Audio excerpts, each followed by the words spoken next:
Welcome to today's Fast Track episode of The Growth Zone. My name is Christian Bartsch, and these episodes provide you with a focused, mind-feeding topic. You can use it to have some new ideas to guide you through the day. Let's get started on today's topic.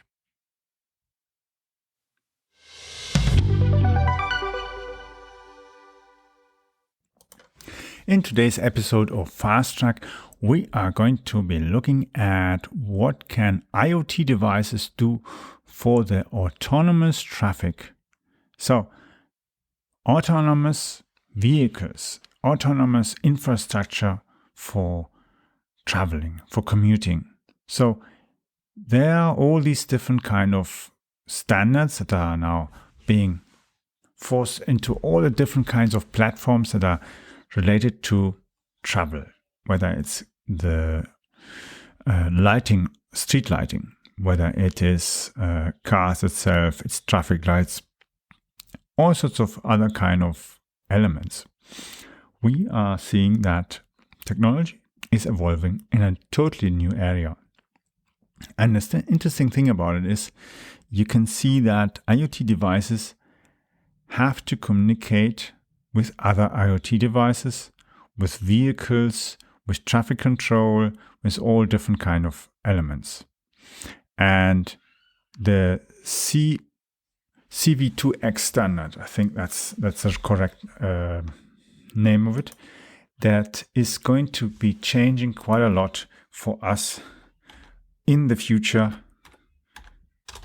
if we see what is going to be. So what is that actually? So the CV2X standard is a 3GPP standard. It's a necessary technology so that automotive systems can communicate with each other. It's a cellular standard, and that allows, for instance, the car to communicate with the street signs, communicate with traffic lights, and so on. So the traffic light could tell the car, for instance, now you have to stop because I have a red light for you. So the car, of course, aligns itself behind the next cars and stops and knows it has to wait because there's a red light. Eventually, the traffic light will say yellow and green. Instead of us having to look or the car having to try to recognize that it's a green light or it's a blue light. And especially if the vehicle has a complexity that has to look, if there are different lights at the same time on the same mast, it becomes complex. But if the traffic light system can communicate with the car because it knows the car wants to drive straight on, then it'll tell you have to wait. But the one who wants to turn left, he will tell it he can continue. Now it's green to turn to the left. And these are the key things that we're going to see as IoT devices start becoming more intelligent and able to communicate. Nevertheless, of course, there's a lot of information happening because the traffic lights are communicating as well with the next traffic lights, maybe 2 crossings further on. So they are trying to as well synchronize so that the cars don't keep stopping all the time, because the cars that stop all the time waste more energy. They use up more tire, rubber of the tires wear, of course, faster because the car stops and has to move again, and so on and so on. And we have different other things of environmental protection that we can improve as well by have synchronized traffic lights and other kind of infrastructure so that the whole thing becomes smart. We're getting a smart city that is able to communicate with other vehicles and objects. And the same thing would be, for instance, if you look towards, for instance, the areas of, for instance, garbage. If you've got garbage collection, of course, maybe the bins, the waste bins, can tell the garbage system that that bin is full and the other one is empty. That reduces as well, of course, time as well for emptying it, or knowing where do I have to go earlier and where I can wait. So you don't need to communicate, because if it is empty, you don't need to stop there and just empty an empty barrier. Things become easier when you look at that. And when looking at autonomous driving, it means as well, of course, that the car is able to go and drive from point A to point C via point B. knowing where it has to stop, knowing where it has to return. Maybe there's a roadworks ahead and it has to take a deviation. The car has to be able to not only use its navigation system to find its way, it has to be able to find out where maybe there's a problem. The same thing might be that the traffic lights tell the car to stop and wait because in 2 minutes maybe there's an ambulance going to pass by. So it'll go and smartly switch all onto red traffic lights, stop all the cars, and the ambulance can drive through instead of being fearful that somebody is going to smash into it because the traffic lights have said, you stop now and wait. It's a critical wait, and that's the thing, so the ambulance can go through. But of course it means as well the equipment in the ambulance has to be able to communicate with the traffic lights, with central communication of the traffic management system and so on, so that the traffic management knows where all the ambulances are, police cars, fire engines and so on, and whether they are going somewhere in emergency or they're just leaving their station going to somewhere where they can wait for the next patient and so on. So that's a big difference whether you are in an urgency or not. And that's what takes then a smart city to become more efficient and as well as less of a burden on the environment as well. Because as I said, you have less energy to use up with stop and go. Yes, the engines can stop and wait, but every stop and go is not good for the environment. Ideal would be that the car travels with as few as necessary stops to its place of destination.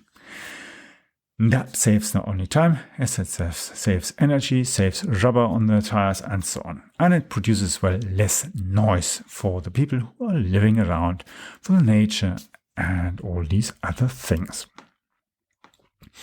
So that's key thing in autonomous traffic, and that's why as well the standard is so important, this the C/V2X. X stands for exchange, and because it is a cellular exchange that can use the 5G technology or 6G, what will be coming in future. And that's what actually takes the smart technology into the next level.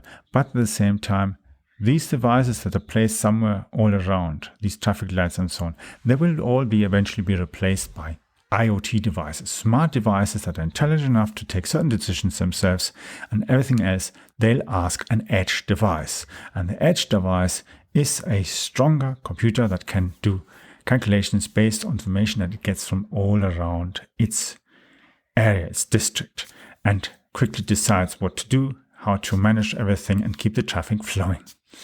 And as well eventually have that fast lane for the ambulance, for instance, or for the fire department and that. And that's something that you can do if you have this combination of systems. And at the back, you've got the cloud who has the total overview of what's happening in the entire city, because it gets its reports from all the edge computers and so on, and gets the information from the management system that says there's going to be a government traffic maybe in an hour or so from there to there, and it knows it has to then ensure that they can drive through without stopping. All these things become in a smart city possible. But of course it means as well that it'll take some time until this technology can be fully used to the highest potential, because of course it takes some time until all the vehicles are able to have this kind of technology built in them. It'll make no much point to install this equipment into old cars. Eventually they'll be replaced by new cars, and they'll have the technology already built in with the newest facilities, and the system is able to as well cope with that. The same applies as well for the traffic lights and so on. It doesn't happen just within 1 year. It'll take a good generation until the whole system has been replaced, and then just a few cars on the road cannot communicate with the system just because they're too old or any other kind of issues that there are.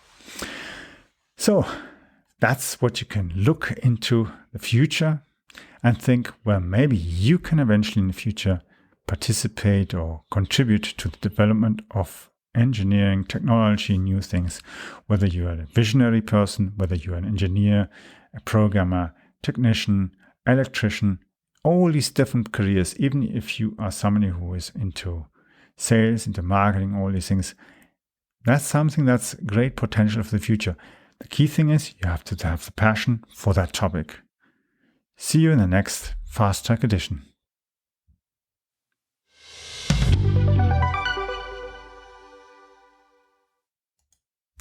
I hope you enjoyed the Fast Track edition of today. I would like to invite you to follow our show so that you don't miss the upcoming interviews with leaders in the market. Simply visit the website follow.prmediareach.com. I will be adding the link also to the description of this episode so that you just need to click on that link. The link is follow.prmediareach.com. follow.prmediareach.com. You can follow me also on Twitter by using the Twitter handle CAPBartsch. So it's spelled CAPBARTSCH. Or for those who are into sailing and flying, Charlie Alpha Papa Bravo Alpha Romeo Tango Sierra Charlie Hotel. Yes, that's CAPBartsch.